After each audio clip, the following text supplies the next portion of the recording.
Ryan Reynolds here for, I guess, my 100th Mint commercial. No. I mean, honestly, when I started this, I thought I only have to do like 4 of these. I mean, it's unlimited premium wireless for $15 a month. How are there still people paying 2 or 3 times that much? I'm sorry, I shouldn't be victim blaming here. Give it a try at mintmobile.com/save. Whenever you're ready. $45 upfront payment equivalent to $15 per month. New customers on first 3-month plan only. Taxes and fees extra. Speed slower above 40 gigabytes. See details. The things that I'm really thinking about, what holds women back, a lot of the themes that I see personally that I know I'm working with my own clients is dumping the invisible workload. All of the things that we say yes to at work, the fact that women get 57% more requests to volunteer at work, to lead the fundraiser, to organize the birthday party, to take notes in the meeting, right? And so it's all of these extra things, right, that keep women really on the edge of burnout, which is really a struggle. You're listening to Make Some Noise podcast, episode number 535 with guest Kelli Thompson.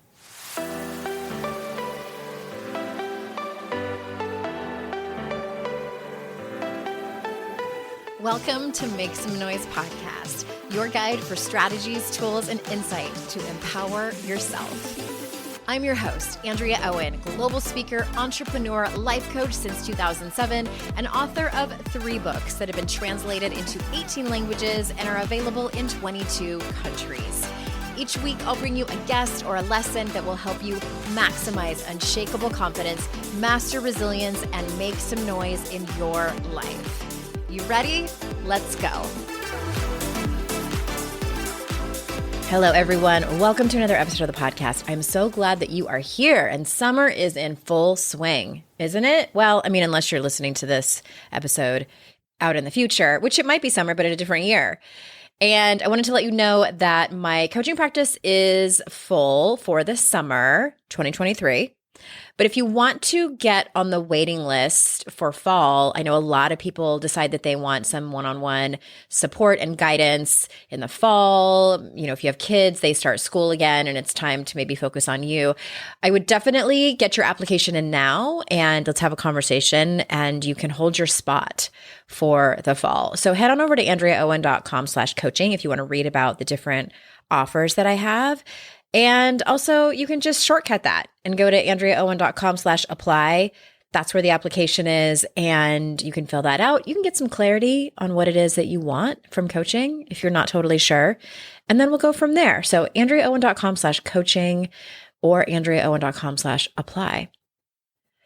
Well, I have a special guest for you today. I mean, they're all special.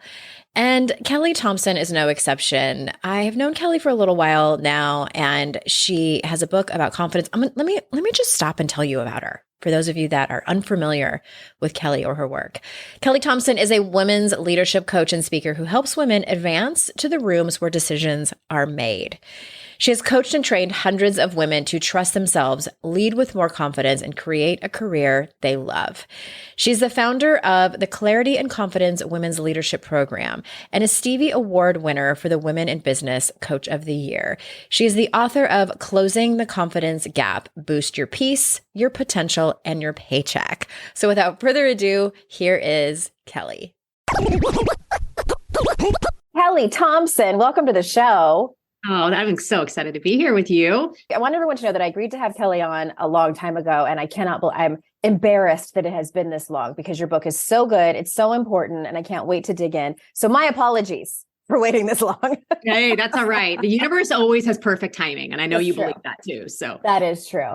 Well, I want to jump in, and this is sort of a whopper of a question, but answer it any way that the universe points it to. But can you talk to us, in your words, how do women find both their power and their purpose? And do those kind of overlap? How do you talk about those power and purpose? That is a really big question. Yeah. And I think that if I had the answer to that, I would be very rich. True. So let me just give you the easiest, most simplest thing that I think that we can all do when we think about, let me just walk back. I remember in my own life, when I've had my own rock bottom, dark night moments, I'm like, how do I find my power? What is my purpose in life? I think sometimes when we're in those moments, and if you're in that type of moment, it's really hard to be like, oh, it's this or it's that, right? Because if we knew that, we probably wouldn't be where we're at. And so where I've often started, and this is some of the things I talk about in the first chapter of my book, is I bet that if you don't know what your power and purpose is, I bet you can tell me right now everything it isn't. So what if we just start with, instead of trying to answer this massive question about power and purpose, what if we just let's start with everything that isn't that. Like, make a list of things that you know you don't want. Make a list of things that you feel like are taking your power away. Maybe make a list of things you're like, you know what, I don't really know what my purpose is, but I know it ain't this. Yeah. And so when I think about defining my power and purpose, and, I think this is an ongoing thing. In fact, it's interesting that you asked me that, because I was making a list of things that I wanted to talk about with my own coach. It was kind of just like this next 5 to 10 year visioning thing. I'm like, what is my power and my purpose? You think I have it figured out, but I'm like, I think it's something that we're always evolving. And I think exactly part about with defining, well, what is everything that isn't that? Yeah. And I love that you said that and didn't sort of distill it down into one. And by the way, everyone, my apologies if I sound different now. I didn't have my microphone connected. So, might sound a little bit different than when I first started the podcast. I ask people sort of a similar equation to that. And it's the simple, because asking people, what do you want more of in your life? Sometimes, especially for women, can feel overwhelming. And they're like, I already have so much to do. I can't answer that. Or if they do answer it, they're like, I want more help. I want more rest. But it's not, those are things that they need because they're not getting enough support in their life. But if you ask them the question, okay, what do you want less of in your life? If you start there, they can usually rattle off many things. And what I hear a lot is they want less stress. They want less drama. They want less things and people to manage. And so from there, that can bring them to maybe not so much what their power and purpose is, but just kind of a jumping off point as to like, what do you want and need? And from there, power can be talked about, I think. Absolutely. Because I think sometimes when we clear away all the things that our families of origin or our friends or our society or our work wants from us, we're, as high achieving women, just conditioned to rush around and yep, I'll do it. No problem. No sweat, right? You can count on me. We can really start clearing away some of those things. It's like, oh, this is it. This is it. Do I even really want that? Those things that I'm being asked to do. Do I even really want that? I think people should write that on a Post-it and stick it on their fridge or on their forehead or their bathroom mirror or something. Like, do I even really want that? Like, that's a question I've been answering no a lot of times lately. Do I even really want that? I did a podcast episode a while back that was originally a blog post from years ago about purpose, because I found that what I see in the women in my community a lot of times is like this sort of like desperate feeling of wanting to find their purpose and also making up that other people have found their purpose. Like they see me and they're like, oh, my purpose is women's empowerment. And I'm here to say, like, I don't know if this is my purpose. It might change. I don't know. This is what I do for a living and it feels purposeful, but I don't put that kind of pressure on myself to have this be like the thing that is the most fulfilling. I think I have several purposes, whatever the plural is of that. Yeah. But I like to encourage people, like, what if your purpose is just the journey, like the entire journey of your life, and have it be a little bit more or less pressure, I guess, of what if your purpose is just becoming the best version of yourself or connecting with your higher self? Like, what do you think of that? Do you think that more so like everyone has a specific purpose that they should be looking for? Or is it more of like what I described? What are your thoughts? Yeah, no, I like the way you say that. So one of the things I really delineate, especially in the first chapter of my book, we're kind of unpacking all of it, which is perfect, is the difference between goals and values. And I think a lot of times people think purpose is a goal. Oh, it's this. And then when I get there and then when I reach it, then I'll be happy, right? It's the whole I'll be happy when fallacy. Right. I'll be happy when I achieve my purpose of running a famous podcast and doing all the things. And I think a lot of times what people recognize is when they reach the corner office, they get the title, they get the promotion, they get the pay. Oh, my purpose is to be a vice president or lead a company. Sometimes it might feel to like be a mother. Yeah, to be a mother. They're like, oh, there's no there. Like there's not this all this happiness and confidence I thought would follow. And so one of the things I really encourage folks, and what you were saying, and I agree with, is I kind of feel like purpose is kind of this whole true north. It's kind of this place that I'm always trying to head to because it feels aligned, it feels energetic, it feels in flow. Like there's something in my still small voice that says like, hey, Andrea, What do you think about this? Right. It nudges, Mhm. we feel good about those sort of things. But I agree with you. I think that, when I think about my purpose, it's always really been, well, my mission is to help women advance to the rooms where decisions are made. But that's not something I ever reach. I think the purpose in that for a while could look like one-on-one coaching. And then maybe for a while it's doing group events. And then maybe for a while it's doing more of something else. And I think one of the things that I've really noticed in people who seem to be, happy and not so tied to like box checking and goals and that purpose is something I'm going to arrive to, is that it's kind of this true north. It's this mission. I never actually fully reach it, but it's going to be guiding my right next steps and my right next choices. Just as you said, it's something that will always be continuing to evolve because it is that. Okay. I like that. I like that explanation. I think people should back up and hear that again. That was so good. Well, I want to sort of switch gears because I know you talk a lot about women and their careers. And so talk to us about what pattern you've seen over the years and years that you've been doing this that keeps women from not having what they want in their careers. Yeah. So I really say that it's two things. And one of the things that I argue in my book, Closing the Confidence Gap, because there actually is a study called the Confidence Gap. It came out of Wharton. They made everybody take a standardized test. Mm-hmm. And then they did not tell them how they thought they were going to do on the test. But we all know how this turns out, right? They were supposed to go advocate on how they thought they did on the test to these potential hypothetical employers. Men did a better job advocating, but women did better on the test. And so I argue that, because what the researchers said was, well, maybe if we tell women that they did better, then they'll be more confident and be more fulfilled in their career. And I'm like, that's not really going to cut it. So I'm like, to close the confidence gap and to see more women accelerating in their careers, advancing to the rooms where decisions are made. We need more women in leadership. We need more women using healthy self-advocacy. We need to see people like us, no matter what we look like, what color we look like, our neurodiversity, whether we identify gender spectrum in between, we need to see people like us in the positions where decisions are made. And so I think for women to continue to advance their careers, we need to see more women like us in decision-making rooms, in the government, making policies, running school boards, running our school systems, leading our organizations.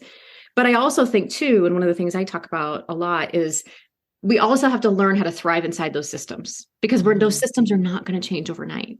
Well, they're not built for us.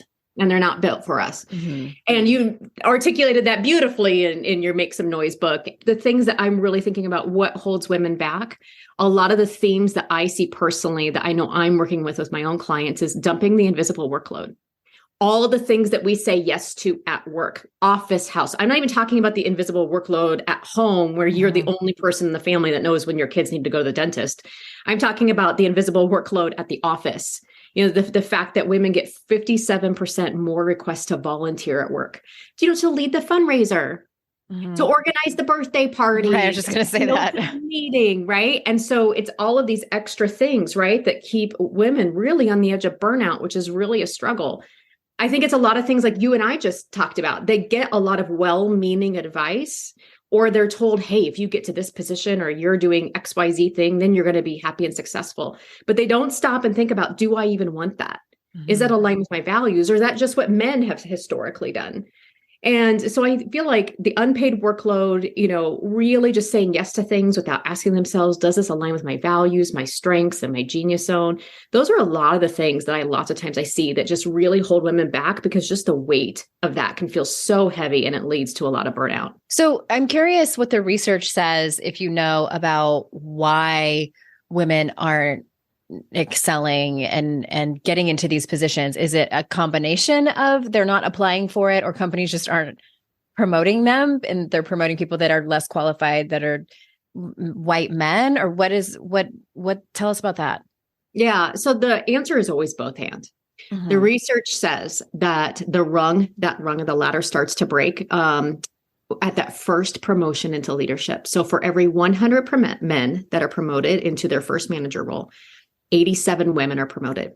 And the cause for that is there's a lot of research that says that, in organizations that are historically male dominated, what they tend to do is we promote people like us. And so if there's a lot of men in leadership, we're going to continue to promote men. Also, there's a lot of research that shows that men are promoted more on their potential and what they think they can deliver to the organization, whereas women are promoted more on the, well, what have you actually done? Their And the actual really confidence. interesting, Mm-hmm. yeah, exactly. And the really interesting thing about all of that, another research study showed that, women are often labeled as unstrategic. And so when it comes for promotion time, they're like, oh, I just know she's strategic enough. But the flip side of that coin is because they're getting all of these requests for unpaid labor at the office. And so of course she's being labeled as unstrategic. You've got her running the baby shower while you're having the men, people who identify as male, leading big strategic committees, which naturally places them next in line. But the thing that I also see is women struggling with doubt and imposter feelings. Mm-hmm. And there is research that shows that, men, and I've seen this not only in the research, but in my own personal experience as an HR person. Men will apply for jobs when they meet about 60% of the criteria. I've seen that research. Yeah. And I can validate that. Men would see jobs on a posting board. I was the HR person. So they email me and they're like, this looks sweet. Who do I got to talk to? Mm-hmm. Whether they were qualified or not. Right. And when they would apply, they would ask for like the top of the salary range. And then women who were like amazing, talented, they're like, oh, this job is posted. And I meet like 9 of the 10 qualifications. Do you think I should do it? Do you think I need to go back to school? Do I need any other certificate? And I'm like, oh my God, apply. But one of the things I would notice is sometimes they wouldn't ask for the full salary range because they would say, oh, well, since I don't meet all of the qualifications, maybe I shouldn't ask as much, because women often wait until they meet 100% of all those job qualifications. And so I always say it's both and. One, it's the systems that are in place, and it's some of these beliefs and habits and mindsets that we all hold from our own culture. Because of the systems that are in place. Correct. Right. Correct. So we have to address both. And I really think that that's important, that we have to address both the system, and we also need to support people in the system.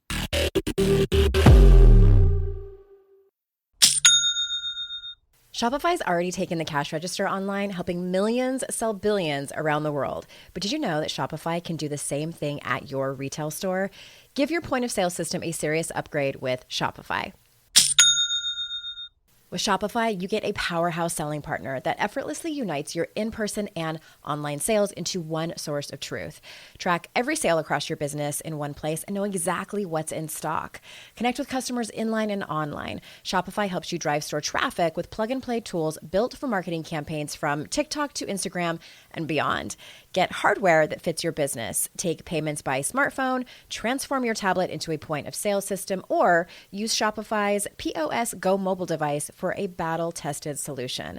Sign up for a $1 per month trial period at shopify.com/noise, all lowercase. Go to shopify.com/noise to take your retail business to the next level today. Shopify.com/noise.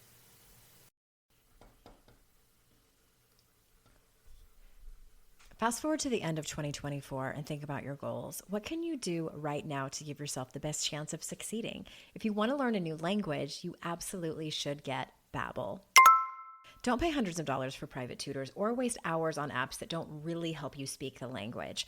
Babbel's quick 10-minute lessons are handcrafted by over 200 language experts to help you start speaking a new language in as little as 3 weeks. Babbel's designed by real people for real conversations. Studies from Yale, Michigan State University, and others continue to prove Babbel is better. One study found that using Babbel for 15 hours is equivalent to a full semester at college. Now it's so easy to speak simple conversation phrases with the guy that takes care of my lawn without having to consult language apps. Here's a special limited time deal for our listeners. Right now, get up to 60% off your Babbel subscription, but only for our listeners at babbel.com/noise. Get up to 60% off at babbel.com/noise, spelled BABBEL.com/noise. Rules and restrictions may apply.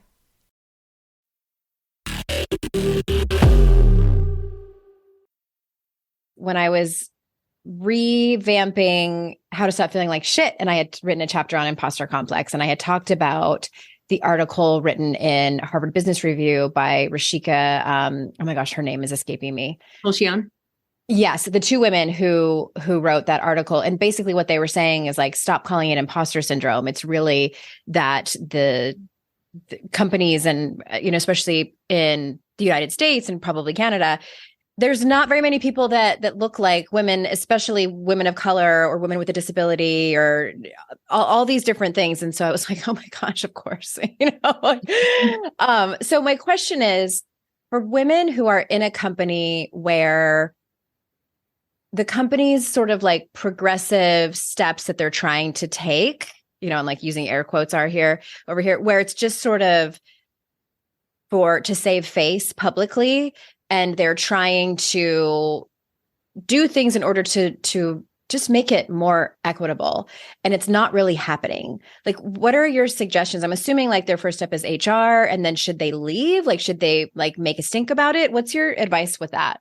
And yes, I have read that article. It's amazing. And I agree. Stop telling women they have imposter syndrome. Yes, it is systemic, but these are very real feelings.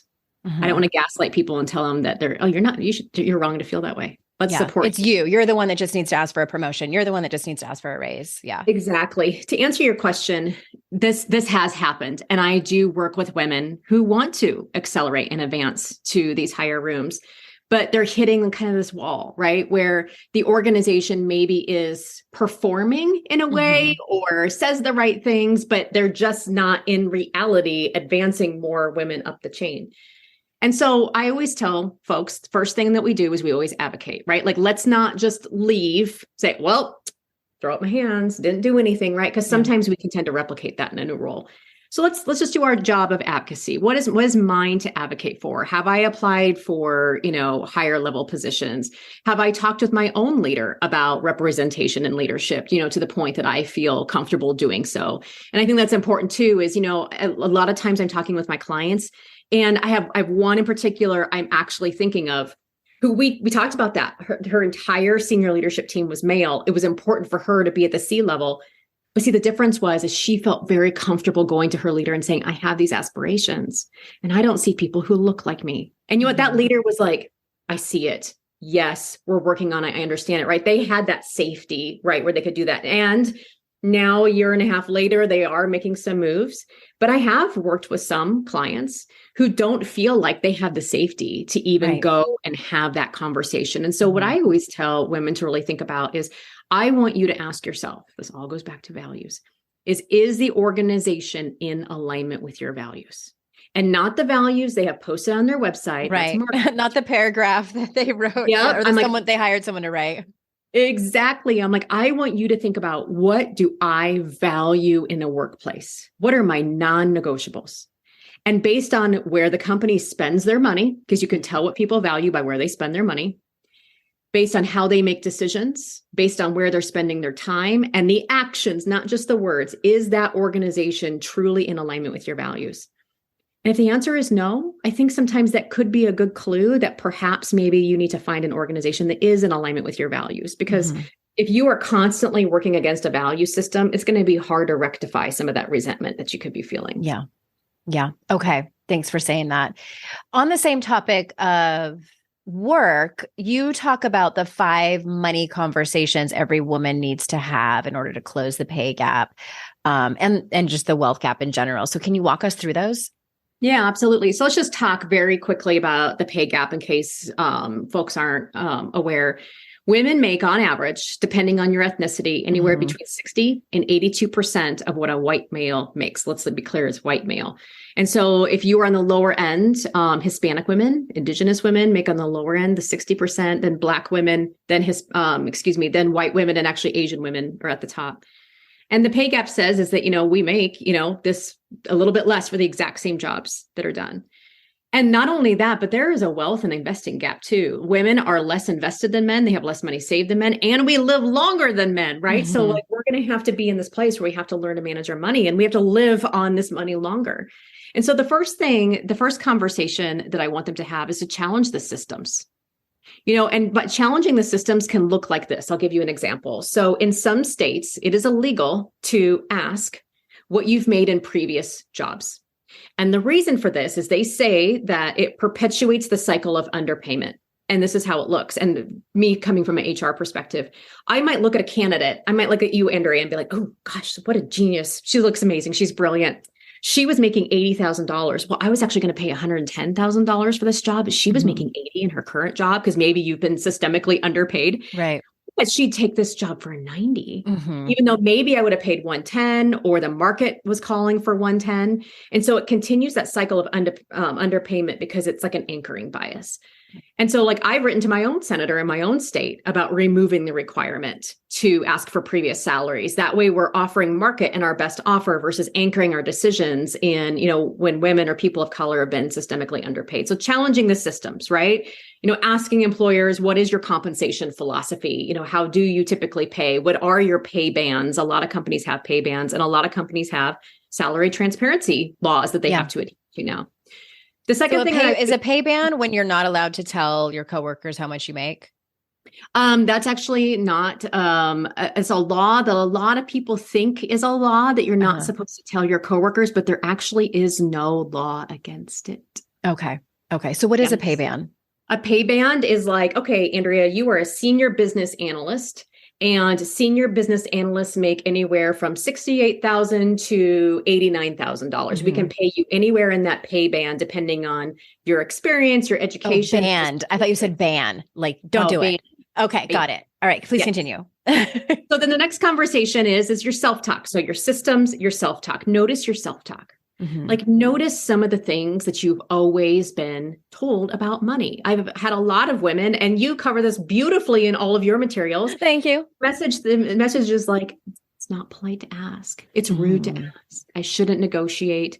Like, I want you to really start thinking about some of the messages that you've been told about money that men just simply don't get that message. Right. They don't get that message that it's rude to talk about money. In fact, the research by US Bank that was done said that men talk about money way more frequently than women, including like salary and savings, et cetera. The third conversation that I really encourage folks to have is to evaluate their savings and really start thinking about what is like my personal money plan. Am I having conversations with my partner, or if I'm single, am I having conversations with my employer about my 401k or my retirement plans, what I need for retirement, how much money I have in savings? I think a lot of women have been kind of gaslit into believing that they're not good with money. But what's really interesting is my husband works for Wells Fargo, and Wells Fargo and Ellevest have put out all this research that says actually women are better investors when they do invest their money because they're not as emotional as men. They do a better job with returns. And my husband always loves to joke with his clients. He's like, if they're married to a woman, he's like, women are better investors than men. So challenge the systems, notice your self-talk, evaluate your savings, have these money conversations, making sure you're maxing out your employer's retirement vehicles, having the savings conversation, et cetera. The next one is to ask for support. And this is kind of a non-money, yet it is a money conversation. Asking for support at work could look like tuition reimbursement. It could look like, hey, I want to seek the help of a professional coach. Is this something you're willing to reimburse? I want to take this amazing workshop that I think is going to help me be a better leader. What research has found is that men tend to get more support in the form of being assigned a coach or being sent to leadership development training. And so therefore, they have the support and the tools that they need to be more successful in more highly paid roles. And I always say it's important for women to get support because men are already in the room getting informal support. They're already sitting in conference rooms with other men, watching other men speak up using healthy self-advocacy. So it's really important. Having like de facto mentors, really. Exactly. They're de facto mentors. I really like the way that you say that. And the last one is to negotiate your salary. I think it's really, really important for us that no matter what role you go into, like salary is always up for negotiation. And one of the things that I always tell my clients, again, coming from all my years in HR, was talking about money for us is like talking about the weather. We talk about money all day long. It's kind of like, we just expect that when we go into conversations about hiring somebody, we're going to talk about money. Yeah. And I know I say that just to put other people kind of at ease because it can feel like a really big conversation, but just know the recruiter is ready to talk about it. You can always negotiate your salary. In fact, I expect people to negotiate their salary. Even if I was always giving them my highest offer, I would expect them to negotiate. So just know that I was never offended. It's simply just part of the process. Yeah. Okay. I had a woman on, and her name is escaping me right now. She wrote a book a while back. it was something, the title of it was something like Why Women Don't Ask. And it was about salary negotiations. And the research that she had done with a colleague or two of hers was done in the 90s. And it was one of the things that she found was how important it is to negotiate. And the major difference between men and women is that first job. Yes. Like that first salary job right out of high school or right out of college. Most people, get it in their 20s. And how, I can't remember what the stats are, but it was just staggering about how many women just accept. I did it. I was offered $27,000 when I was 22 years old in 1997 as an assistant buyer. And I was just so excited to have the position, and that there were like 5 other interns that I had beat out for that job. I was like, I'll take anything. Yes. And it didn't even occur to me that I could negotiate that. And I most likely could have gotten more. I would 100%. Almost guarantee that I could have gotten more. And she said, what that creates, it was like hundreds of thousands of dollars at the end of her career that she has left on the table just because of that first job that she didn't negotiate. Yeah, it was a Hewlett-Packard study. And I want to say it was like 87% of men had negotiated their first job offer. And so then you're right, every 3% raise or every new job on top of that compounds. Mm-hmm. Same. Like, I think sometimes we have such starry eyes about $27,000. Oh my God, I want to be rich. I want to be rich. Right. It's that first job. And then I also tell women is the other thing that we don't think about is, okay, so yes, it does compound. And I have some of the math in my book on how that compounds, in terms of salary and increases. But the other thing we don't often think about is if your company does let's say a 6% match on your 401k, and a man is negotiating his salary, he is getting more free matching money than you. Yeah. So not only is there a salary gap, but then now he's earning more free matching money in his 401k that's then going to have 40 more years of growing. And so it's not even just the gap in the salary, it's the gap that also happens in our retirement accounts. Because when we're making less, we get less free matching money. You know what I mean? And so it's just so important to have that conversation. Yeah. And another thing too, with that same job is that I stuck it out for about 9 months, and I would say probably 4 to 6 months in, I was working on a Saturday and I was there at the office by myself. And I remember it was when it was a Saturday, and it was either the news had broken that Princess Diana had died, or that John F. Kennedy Jr. had died in the plane crash, one of those major things. And I remember the radio was on and hearing it and thinking, I'm here by myself while this major historical event has happened. Why am I here by myself on a Saturday? And it was that prompted me to get out a calculator and calculate how much money I was actually making an hour, because I worked super long hours during the week and was there often on Saturdays. I was making less than minimum wage. And it also never occurred to me that I could negotiate my salary at that point. And I had been there for a few months and just gone in and said, hey, I work way more than my job description had said. How about you pay me more? Never even occurred to me. So wise. I love what you did. And I just want to stop and just, if folks need to pause this podcast, maybe don't do it while you're driving, but that's a great calculation to do. What is my salary divided by the actual hours that I work? And yes, that includes checking your email. You take home. Yeah. So wise. Such a great activity and homework for folks to do. Yeah. And then, that could be put into a proposal to ask for more money from whoever is in charge. I haven't been in the corporate world for a long time. And if I ever went back, I would be very stuck on how to research salaries and things like how to prep for that negotiation, how to prep for the ask, or how to prep like for the conversation if you realize you're making very little per hour and want to go in and talk to somebody about making more money. Where does someone start? So the first place that I always want folks to start is the data. Don't go in and be like, I think I need a raise. I'm working really hard. I mean, those are probably true, right? But remember, companies are focused on ROI. They like data. So let's look at the data. So what you're going to do is you're going to go out to, we are so lucky to have an abundance of resources now. You could go to LinkedIn and just type in some job titles that might be similar to yours. And, lots of times in some states, they have those posted. You can see some ranges. You can go to glassdoor.com. You can go to payscale.com. There's another startup. It's a really awesome organization called Open Comp. COMP, opencomp.com. And they publish salary ranges for like smaller companies and much more detailed information. And they have this whole thing where you can go in to see if you're being paid fairly. So the cool news is there's just a lot of resources that you can go and look into. And I have this in my free salary negotiation guide that we can link to. So find the data. What is the job that you're actually doing? Assistant buyer. Okay. What is the range of what assistant buyers typically get paid in my area? And those tools have ways that you can kind of drill down to what's in your area. Another place you can look is the Bureau of Labor Statistics. Your state should have what's called a wage estimate system. This is government reported data of what assistant buyers are making that they report to the Bureau of Labor Statistics. So there's some good data out there. So take your data and say, okay, I got some data points, right, of what my role typically makes. And it appears that perhaps maybe I'm not paid, where I should be. The second thing that I want folks to take a look at is like, let's just really think about what your results are. So whether you're looking for a new job or whether you want to go negotiate your salary, I would tell 27-year-old Andrea to say, let's list the top 3 things that you've accomplished in your role in the last year, right? I found this product and it led to these sort of results and that, increased company revenue year over year. It could be, a teamwork or an impact result.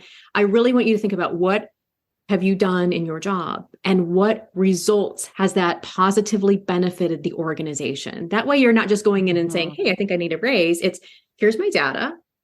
Here's what I've done for the organization and here were the results. And then the next thing I tell folks to do is like, let's just kind of like write out a script, right? Let's practice. Let's not make the first time that we're going in having a conversation the first time we have it, right? Yeah, don't go in cold. Don't go in cold, right? Like let's practice with our dog. They are very non-judgmental. Like let's record ourselves on our iPhone. Let's practice with a partner. Let's just write out the script. And then, I would say the second to last thing is really know your leader, right? If you are in a current job and you want to negotiate that salary, know how your leader makes decisions. So some leaders I know would have preferred an email heads up. Hey, here's some things I've been thinking about. I want to talk to you about this. Here's some of my data. Can we talk about it in our next one-on-one? Some leaders I worked for really preferred not to get that blow over email and they wanted to have it in person. So I would say really know your leader and how they prefer to be communicated with. If you are in the job negotiation process, you can start talking about salary as soon as you have your first interview with the recruiter, right? And just say, hey, what is the typical range for this type of role? They're used to being asked these questions. That's not going to shock them. It's part of their job. Yeah. And then the last step is just make your ask. Know your worth and make your ask. And let it land. And let it, and the best tip I tell folks is this. Make your case, give your range, say your results, and say, I think a fair number for me is X, and pause. Do not backtrack. Do not say, oh, but you know what? If you think that you can't do that, don't just ask. Sit in the uncomfortable silence. And remain silent. It's not your turn to talk anymore. Yes, exactly. I love that so much. And I want to just really emphasize, because I think some people think that if they go over their notes in their head, then that's enough. And I think that's wise, but there is something to be said about having the words come out of your throat chakra several times before you actually step into that meeting. It is a completely different experience. Yes. I mean, I can pick apart and rework and edit a keynote speech over and over again. You probably are the same, Kelli, because I know you do keynotes. But then once I start practicing it, sometimes there are jokes where I'm like, this is going to be terrible. I need to rework this. And even like reading an audiobook, like it's a very different experience to read it out loud. There's something about having the words come out of your throat that really can change things and also be emotional where we didn't know they were emotional. So I think that's part of the process is practicing it, is the emotional part. 100%. The best tip I ever got as I started to do more speaking was I had a boss and she made me watch myself. That's so hard. Terrible. And Andrea, you know this. It's terrible. I don't mind listening to my audio like on podcasts, but watching me give keynotes is a whole different animal. Yeah. But to your point, then you're experiencing things come out of your throat chakra. Hopefully you've practiced first, but then when you observe yourself for yourself, that it can just be a really helpful, honestly, presentation tool for you in general. But even as you're practicing your salary ask, nobody else has to see it. Record yourself with your iPhone, make the ask, go back, watch it, and experience yourself for yourself. And I really, really love that tip. With so much self-compassion. With so much self-compassion and a good or a drink of anything. Doesn't have to be alcoholic, just something that just will feel good going down. Pineapple juice, whatever it is that you need. We're going to take a quick break and come back. And when we do come back, I'm going to ask you about trust. Today's podcast is sponsored by MIDI Health. Ladies, are you over 40 like me and dealing with hot flashes, insomnia, brain fog, moodiness, some vaginal dryness, or weight gain? Don't just accept it as part of aging. These symptoms are often linked to hormonal changes during perimenopause and menopause. At MIDI Health, they get it. Their experts know what you're going through and how to help. MIDI clinicians are menopause specialists offering safe, effective, FDA-approved solutions. And guess what? MIDI Care is covered by insurance. So stop pushing through it alone. Schedule a virtual visit and dive deep into your unique symptoms and health background. You'll walk away feeling heard and with a plan to start feeling better. Visit MIDI Health today and reclaim your well-being. You deserve to feel great. Book your virtual visit today at joinmidi.com. That's joinmidi.com. joinmidi.com. I have definitely been in that place where my paycheck ran out before the next one got here. Life doesn't happen bi-weekly, so why should payday? The money you earn can be in your hands today with Earnin. Earnin is an app that gives you access to your pay as you work, up to $100 per day or up to $750 per pay period. Just download the Earnin app and verify your paycheck. Then access up to $100 a day as you work and leave an optional tip. Any money you access plus tips are automatically repaid from your next paycheck. You can use Earnin to pay for a girls' night out, a last-minute gift for a loved one, or even summer camp for the kids. Make Earnin a part of your financial routine and join Earnin's over 3.5 million customers who say things like, when I think about Earnin, I think about financial stability, security. It gives me a lot of peace of mind. Download Earnin today, spelled EARNIN in the Google Play or Apple App Store. When you download the Earnin app, type in noise under podcast when you sign up. It really, really helps the show. Noise under podcast. Subject to your available earnings, location, daily max, and pay period max. See earnin.com/TOS for details. Earnin is a financial technology company, not a bank. Bank products are issued by Evolve Bank and Trust, member FDIC.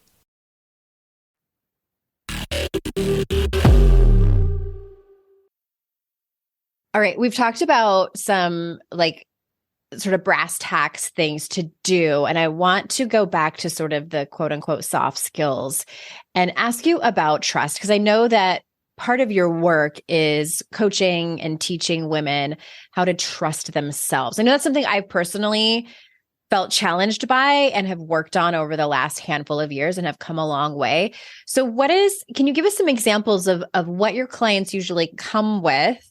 Like, what does the lack of trust look like? I'm assuming it probably has something to do with their careers and things like that, or maybe not.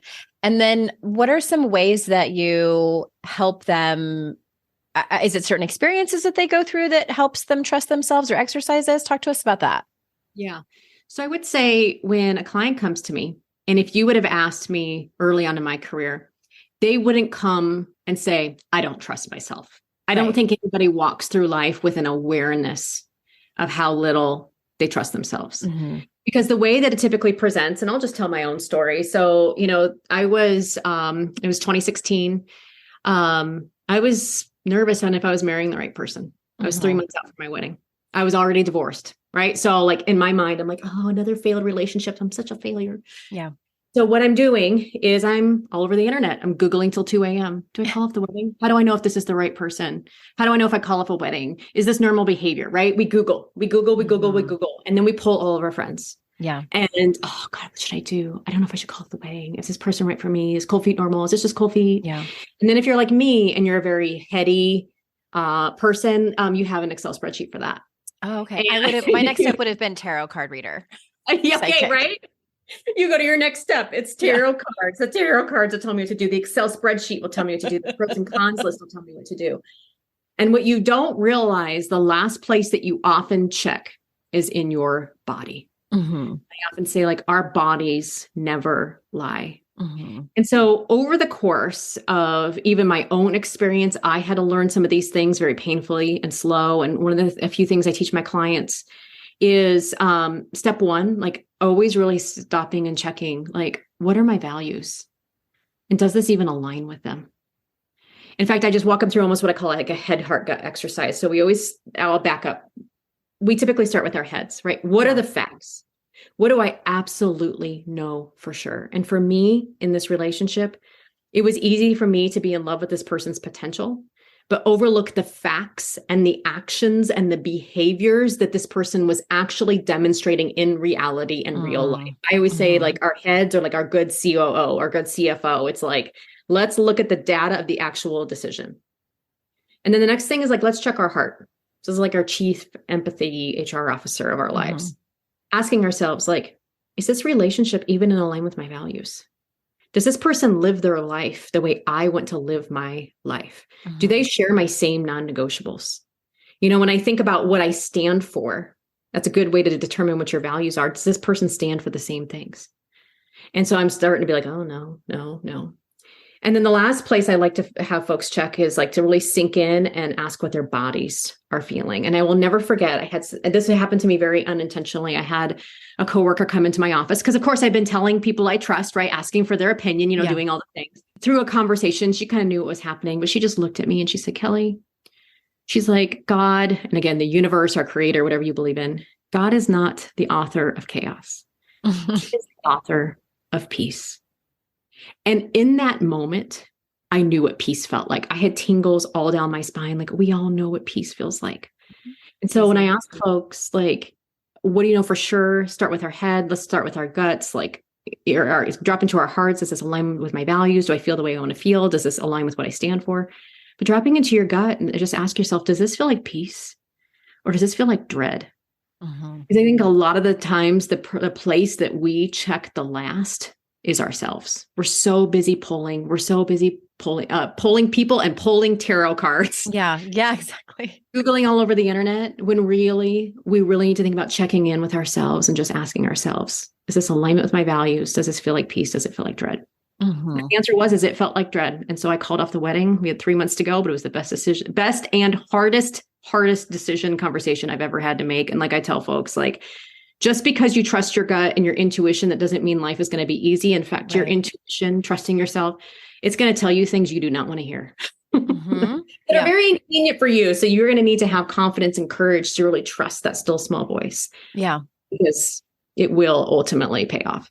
Oh, thanks for sharing that personal experience. That had to have been difficult. And I think it's in 52 Ways I wrote about how we like to screen our intuition, like screening phone calls. Like, we see a number come up and we're like, nah, I'm not going to answer that. Like, we very rarely answer, only when it's like someone we want to talk to or someone we absolutely have to talk to, even though we don't want to.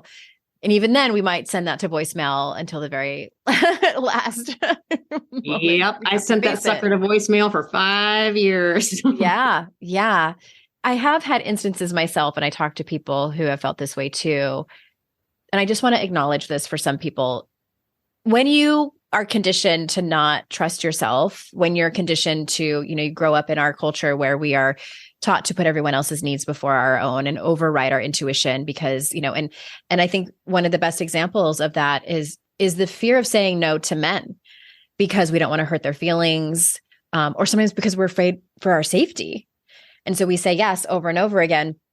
When you are conditioned to do that, I think many of us grow up and we don't trust our intuition. We're like, well, is this it? Or am I just afraid? Am I just afraid to make, maybe in like your instance, I don't know if this happened to you, but maybe I would have told myself, maybe I'm just afraid to get married again because I'm worried that it might not work out eventually, but I really should marry this person. And I just want to acknowledge that sometimes it's really hard to tap into that knowing, or we confuse it. I've often thought to myself, like, is this my old trauma or is this my intuition? Mhm. I can't tell the difference. It's like a chipmunk and a squirrel. They look so much the same. Yeah. You're so right. And that's why, like, I think really naming and claiming my values and what I stand for, I often say it gave me a level of discernment. And discernment is not the difference between right and wrong. It's the difference between what looks right and what is right.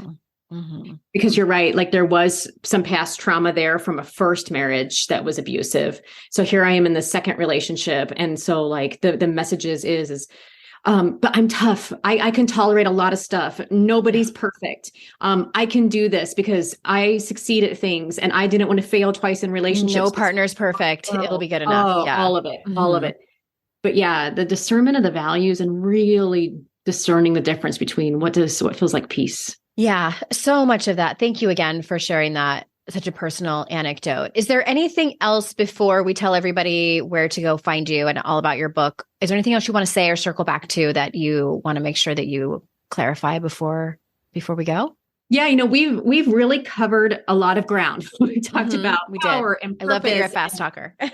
I know, and money, and all of the things. And you might be thinking, okay, well, what in the world do I take away from power, purpose, money, and all of these conversations? If I could really revisit or land you with this, I would really think about what is that true north that you are always headed to. If you can just walk away kind of really thinking about that can really help you think about, where is my life headed? What type of role is right for me? Am I being paid in alignment with my values? Am I overworking and under earning now that I've taken out Andrea's calculator and done all these things?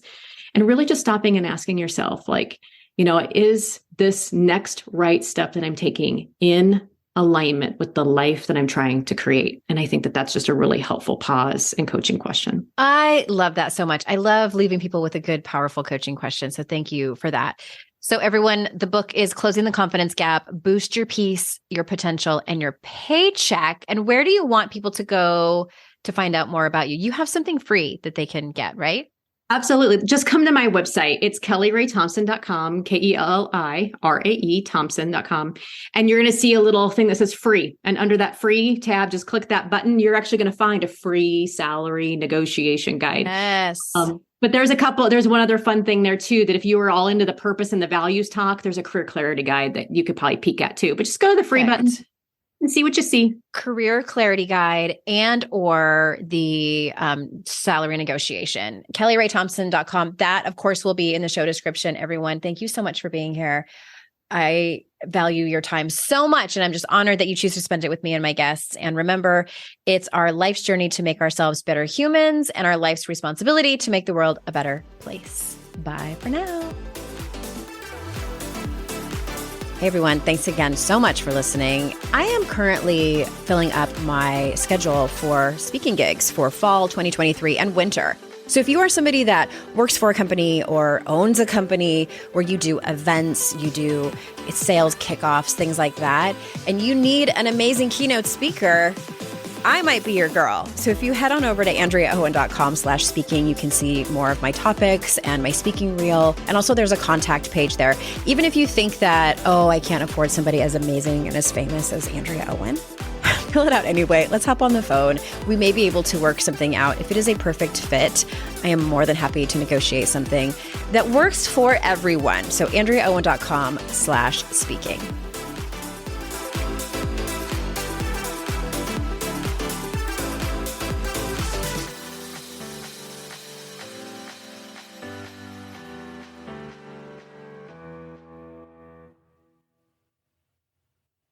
I'd like to introduce you to the Minimalist Moms podcast. It's hard enough being a mom, and the last thing you need is stress from too much stuff and an overcrowded schedule. For too long, I lived with the mindset that bigger was better, and the more I added to my life, instead of feeling better, I felt overwhelmed. It was time for a radical new mindset. Less is more. I'm not into extremes. I didn't throw everything away. My brand of minimalism is more about adding than subtracting. Get rid of the excess to make room for what you love. In other words, it's about living life with purpose. I hope you'll listen in, and my guest and myself can inspire you to think more and do with less. The Minimalist Moms podcast, available wherever you listen to podcasts.